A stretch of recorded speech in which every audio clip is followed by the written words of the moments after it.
He came to fix her lights, thinking it was just a favor for a friend, but when she smiled and said, "What's stopping you from trying?" the air turned electric. What happened next would burn in his memory forever. I never imagined that a routine call from an old friend could unravel my life like this, but looking back, it was the spark that ignited everything. At 23, I was navigating the choppy waters of adulthood in Riverton, a sleepy coastal town in Oregon where the fog rolled in from the Pacific every morning, blanketing the streets in a hazy quiet. I'd scraped through community college with a degree in electrical engineering, landing a gig at a local firm called Coastal Circuits, where I spent my days crawling through attics and basements, fixing the frayed nerves of old houses. It wasn't the dream I'd harbored as a kid, building skyscrapers or inventing gadgets, but it kept the rent paid on my one-bedroom at Cedar Ridge Apartments, a nondescript complex on the edge of town with peeling paint and neighbors who minded their own business. That afternoon, my phone buzzed while I was elbow-deep in a junction box at a job site. It was Theo, my high school buddy who'd moved to Chicago for some corporate job. His voice crackled over the line, laced with that familiar urgency. "Nolan, man, I need a favor. My Aunt Miriam's place is acting up, lights flickering like crazy in that old Victorian on Elmwood Lane. She's Uncle Harlan's widow, you remember? Lives there alone now. I told her you're the best electrician in town. Can you check it out?" Miriam Voss. The name stirred vague memories from Theo's family gatherings I'd tagged along to years ago. Harlan had died suddenly 2 years back. A heart attack that hit like a thunderclap, leaving the community in shock. He was the kind of guy everyone liked, a skilled carpenter who built half the bookshelves in town, always with a joke ready. I'd seen Miriam at the funeral standing stoic in black, her green eyes distant like she was holding back an ocean. She must have been in her late 30s, maybe 38, with a maturity that made her seem both timeless and weary, as if life had etched its stories into her features without dimming her quiet beauty. "Sure, Theo," I said, wiping sweat from my brow. "I'll head over after this job. No charge. Family favor." He laughed, relieved. "You're a lifesaver. She's tough. Doesn't ask for help much, but the house is a relic without Harlan. Just fix what you can. I'll square up later." Elmwood Lane wound through the older part of Riverton, flanked by towering Douglas firs that whispered in the wind, their branches casting dappled shadows on the cracked pavement. Number 47 was a grand old Victorian, its blue siding weathered by salt air, the wraparound porch sagging slightly under the weight of neglected flower pots. Vines crept up the trellis like forgotten promises, and the air carried the faint scent of rain-soaked earth. I parked my battered truck in the driveway, gravel crunching under the tires, and hoisted my toolbox from the bed. Knocking on the door felt oddly formal, like stepping into someone else's story. The door creaked open, and there she was, Miriam, framed in the threshold like a portrait come to life. She wore a faded gray sweater that hung loosely over jeans, her dark hair pulled into a haphazard ponytail that revealed the graceful line of her neck. Those green eyes met mine, assessing but not unkind, with faint lines at the corners that spoke of smiles long absent and nights spent alone. There was a poise to her, a quiet strength that made me feel my youth acutely, like I was still the kid fumbling through life while she had already weathered storms I couldn't fathom. "You must be Nolan Hargrove," she said, her voice smooth and measured, carrying a hint of warmth that eased the awkwardness. "Theo spoke highly of you. Come in. Thank you for coming on short notice. I hate being a bother." "No bother at all," I replied, stepping inside. The foyer enveloped me in the scent of aged wood and subtle lavender, perhaps from a diffuser on a side table. Sunlight filtered through lace curtains, casting intricate patterns on the hardwood floors that creaked underfoot. Family photos lined the walls, Harlan beaming in a workshop, arm around a younger Miriam, their happiness frozen in time. It hit me then. The weight of absence in this house, how every corner must echo with memories. She led me to the kitchen, where the lights buzzed erratically, throwing unsteady shadows across the counters cluttered with mail and a half-empty mug. It started flickering a couple weeks ago, she explained, crossing her arms as if to shield herself. Bulbs keep burning out and the breaker trips randomly. Harlan handled all this stuff before. Her words trailed off, and she turned to fill a kettle, the motion deliberate, avoiding my gaze. I set my toolbox down and climbed the stepladder, unscrewing the fixture to expose the ancient wiring, cloth insulation crumbling like dry leaves. "These old Victorians are full of surprises," I said, trying to keep it light. "Built in the 20s, I'd guess. Wires are shot. I'll replace this section and check the panel downstairs." She nodded, leaning against the counter, her posture relaxed but watchful. "Theo said you're fresh out of school. Electrical engineering, right? Must feel good to be putting it to use so soon." I glanced down, meeting her eyes briefly. "Feels more like trial by fire some days. But yeah, it's a start."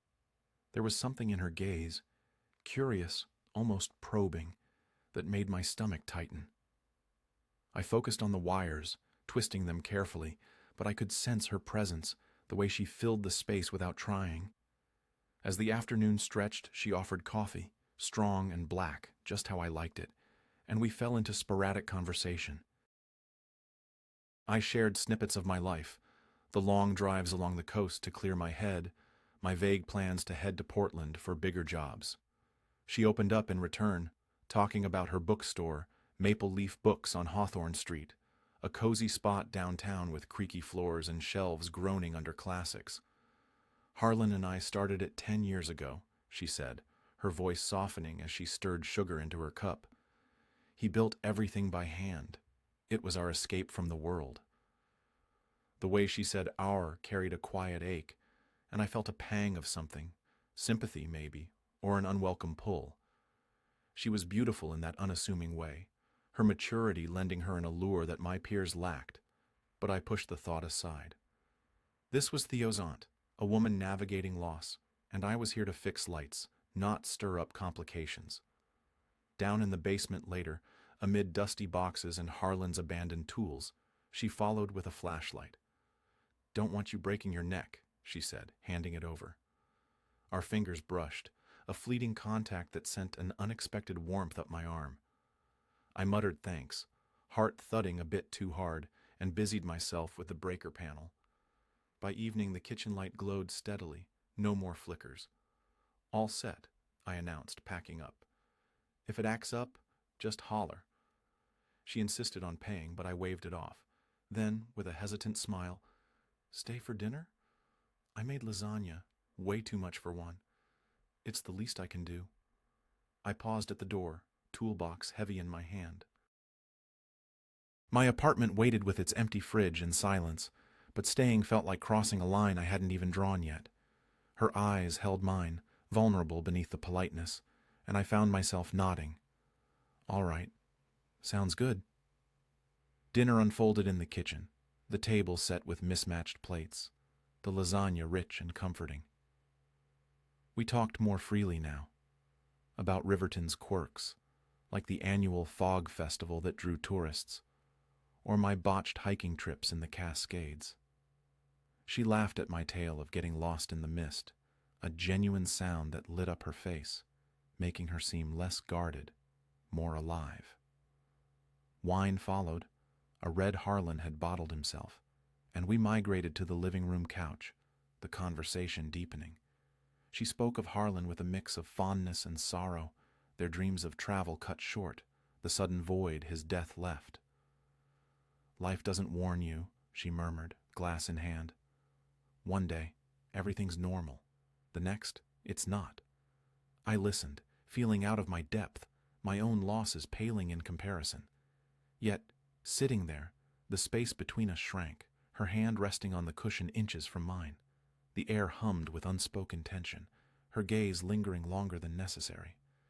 When I finally stood to leave, she hugged me at the door, a brief, grateful embrace that left me breathless. Driving home through the fog-shrouded streets, her scent clung to my shirt, and I couldn't shake the unease. It was just dinner, just kindness, but deep down, I knew it was more. This is only the beginning. You can't even imagine what she'll decide to do in a few hours. The fog clung to Riverton streets the next morning, a thick veil that turned the world soft and gray, but it couldn't blur the memory of Miriam's voice, her words looping in my mind like a half-remembered melody. What's stopping you from trying? I'd lain awake half the night, dissecting that moment on her porch. Her playful smile, the weight in her eyes, the way my heart had stumbled when she'd said it. It was a joke, I told myself, a quick retort to my own clumsy line, but it had landed like a stone in still water, ripples spreading through every quiet moment since. I was 23, still figuring out who I was, and she was Theo's aunt, a woman in her late 30s carrying a life I could barely grasp. The math didn't add up, and yet I couldn't stop thinking about her. I threw myself into work that day, driving out to a duplex on Marlowe Drive where an elderly couple needed a faulty outlet replaced. The job was straightforward. Pry open the faceplate, swap out the old wiring, test the current. But my hands moved on autopilot while my mind wandered back to Elmwood Lane. The way Miriam had leaned against the kitchen counter, watching me work. The faint lavender scent that seemed to follow her. The brush of her fingers when she handed me that flashlight. I shook my head, tightening a screw. Focus, Nolan. She's just a client, a friend's aunt, a widow. Keep it together. By noon, as I sat in my truck eating a gas station sandwich, my phone lit up with her text. The kitchen light's holding up, but the upstairs hallway's flickering now. Could you take a look? No rush. Whenever you're free. I stared at the words, my thumb tracing the edge of the screen. It was a simple request, nothing more. But the idea of going back to that house, seeing her again, sent a jolt through me, half excitement, half dread. I could say no, blame a packed schedule. But the thought of her alone in that creaking Victorian dealing with faulty lights and the ghosts of her past tugged at something I didn't want to name. I typed back, "Can swing by this afternoon." 3, okay? Her reply came almost instantly. "Perfect. I'll be at the bookstore but spare keys under the mat. Let yourself in." Letting myself in felt like stepping over a threshold, not just into her house but into something I wasn't ready to define. Still, I agreed, telling myself it was just another job. When I pulled up to 47 Elmwood Lane, the house looked different in the afternoon's muted light, the pines casting long, jagged shadows across the peeling blue siding. The air was heavy with the promise of rain, and the porch creaked under my boots as I retrieved the key from under the mat. Inside, the house was silent, save for the faint hum of a clock somewhere. The foyer welcomed me with that same mix of old wood and lavender, the walls lined with photos that told stories I'd never know. I climbed the stairs, toolbox in hand, trying not to linger on the details. A quilt folded neatly over a banister, a dog-eared copy of Leaves of Grass on a side table, a framed picture of Miriam and Harlan laughing on a pier, her hair wild in the wind. The hallway light flickered like a dying pulse, buzzing softly. I set up my ladder and got to work, peeling back the fixture to reveal wires as old as the house itself, their cloth insulation fraying like forgotten promises. It was the same issue as the kitchen, decades of neglect catching up. As I stripped and spliced, my mind wandered to last night, that moment on the porch, her shoulder grazing mine, the wine warming my veins. "What's stopping you from trying?" she'd said, and I'd bolted like a scared kid, stammering excuses. Now, alone in her house, I wondered what I was so afraid of. Footsteps broke my thoughts. "Nolan, you up there?" Miriam's voice floated up the stairs, soft but clear, like a bell through the fog. "Yeah, in the hallway," I called back, keeping my eyes on the wires to steady myself. She appeared at the top of the stairs, a canvas bag slung over her shoulder, the logo of Maple Leaf Books printed in faded green. She wore a navy dress today, simple but clinging just enough to hint at the curves beneath, her dark hair loose and slightly tousled from the wind outside. She looked younger in that moment, or maybe it was the way her eyes lit up when she saw me, a mix of relief and something I couldn't place. "You're fast," she said, setting the bag down. "I didn't expect you till later." Finished early at the last job, I said, twisting a wire nut into place. This one's a mess, though. Same old wiring as downstairs. I'll have it fixed in an hour or so. She nodded, leaning against the wall, her arms crossed casually. You're a godsend. Harlan would have thrown a wrench at this by now. Her smile was small but genuine, softening the lines around her eyes, lines that told of laughter and loss in equal measure. I chuckled, trying to keep it light. Just glad I haven't electrocuted myself yet. Her laugh was warm, filling the hallway with a sound that felt like sunlight breaking through clouds. Let's keep it that way.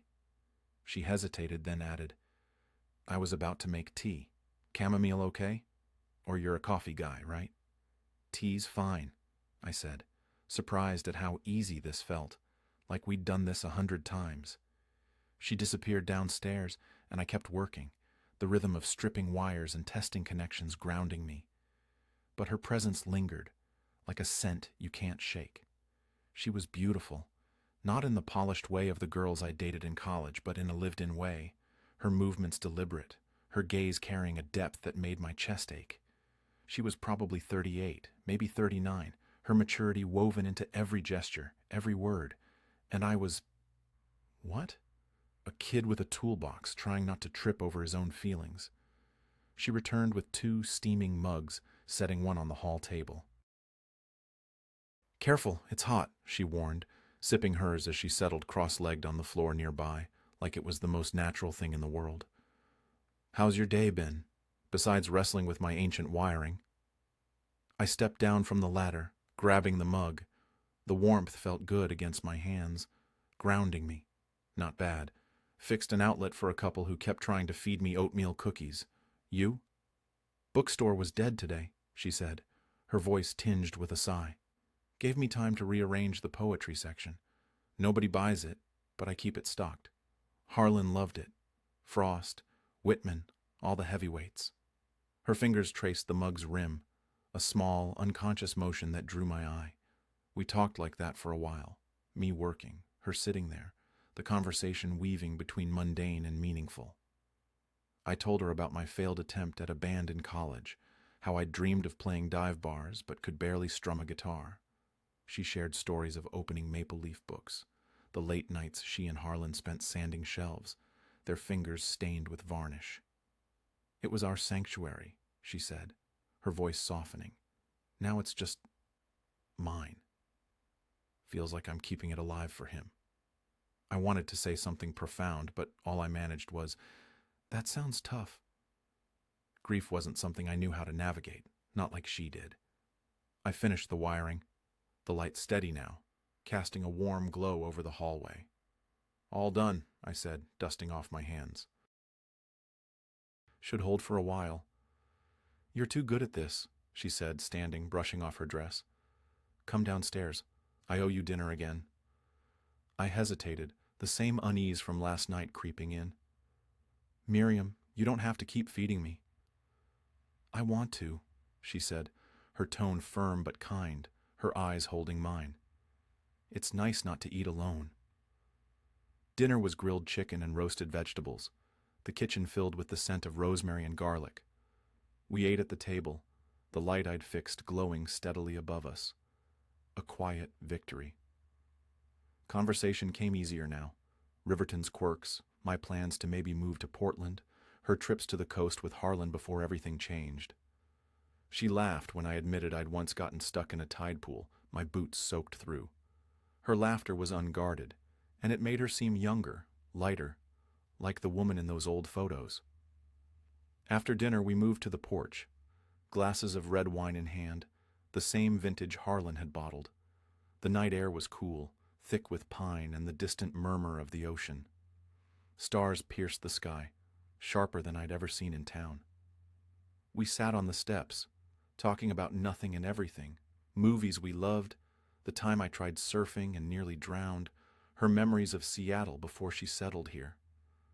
Her shoulder brushed mine, a fleeting touch that sent a current through me, stronger than any wire I'd handled. You're easy to talk to, Nolan, she said after a quiet stretch, her voice soft but clear. I don't get that much anymore. I looked at her, the porch light catching the curve of her jaw, the faint lines that told her story. "You're not so bad yourself," I said, then grinned, trying to lighten the mood. "I was joking. If you were younger—" Her smile was slow, knowing, her eyes locking onto mine. "What's stopping you from trying?" The words hit like a gust of wind, playful but heavy, stealing my breath. I froze, my grin fading. Was she serious? Her gaze didn't waver, searching, waiting. My mouth went dry, heart thudding. I should go," I stammered, standing too fast, wine sloshing in my glass. "Early day tomorrow." She stood too, her expression unreadable, but her eyes held a flicker of something. Disappointment, maybe, or understanding. "Right, work calls." She walked me to the door, her hand grazing my arm as she opened it, the touch lingering a second too long. "Good night, Nolan." "Good night," I said, stepping into the fog. The door closed softly, but her words echoed all the way back to my apartment. What I say next will change everything, for her and for me. That night, the fog outside my window at Cedar Ridge Apartments thickened into a blanket that muffled the world. But inside my head, everything was sharp and unrelenting. Miriam's words, "What's stopping you from trying?" played on repeat, each syllable pulling at the threads of my composure. I tossed and turned, the sheets twisting around me like doubts I couldn't escape. At 23, I'd always prided myself on keeping things simple. Work, friends, the occasional hike to clear my mind. But this was anything but simple. She was Theo's aunt, a woman in her late 30s who'd lost her husband, her life etched with grief and resilience. I was just Nolan Hargrove, the electrician with calloused hands and uncertain dreams. The age gap loomed like a shadow, making every thought feel forbidden, every memory of her smile a quiet betrayal of what should be. By dawn, I'd resolved to draw a line. Fix the lights if she asked, but no more lingering, no more crossing into personal territory. Boundaries were my only defense. Work that day was a grind, a full rewiring at a remote cabin off Timberline Road, where the air smelled of fresh-cut lumber and the isolation mirrored my mood. Sawdust clung to my clothes as I hammered away at stubborn panels. But my mind kept drifting back to Elmwood Lane. Her green eyes, the way she'd held my gaze on the porch, challenging without a word. It wasn't just attraction. It was a pull towards something deeper, a vulnerability she'd let me glimpse that made me feel seen in a way I hadn't before.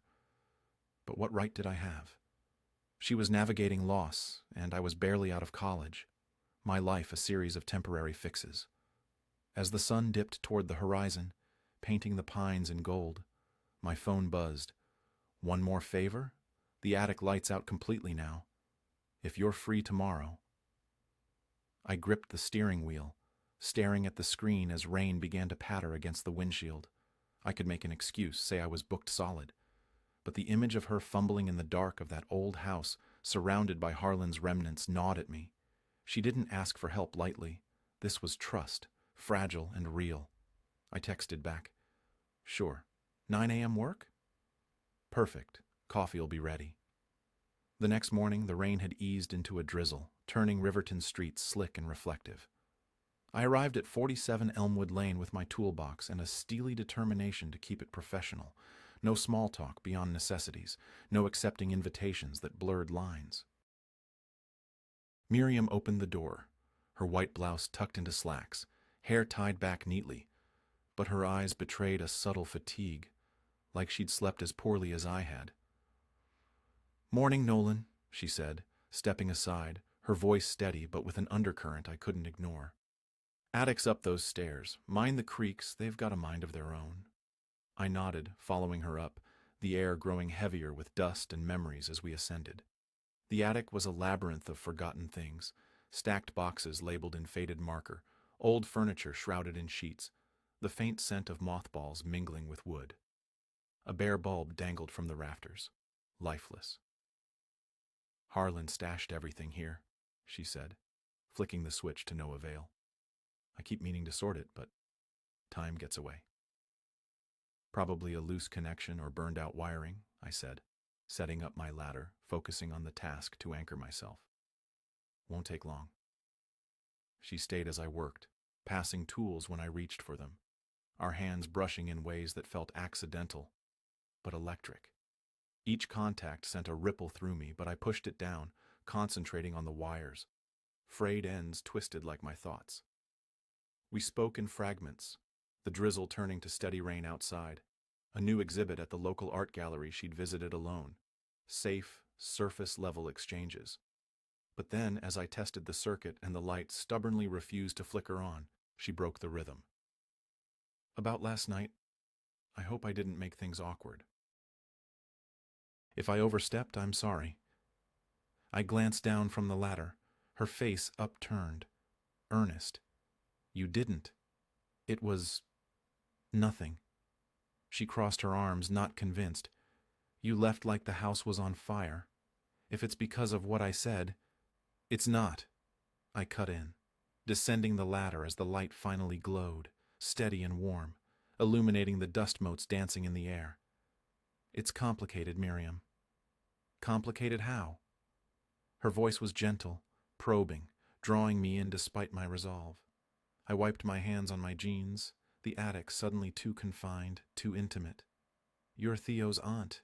You're older, with a whole life I don't fit into, and I'm just here fixing lights.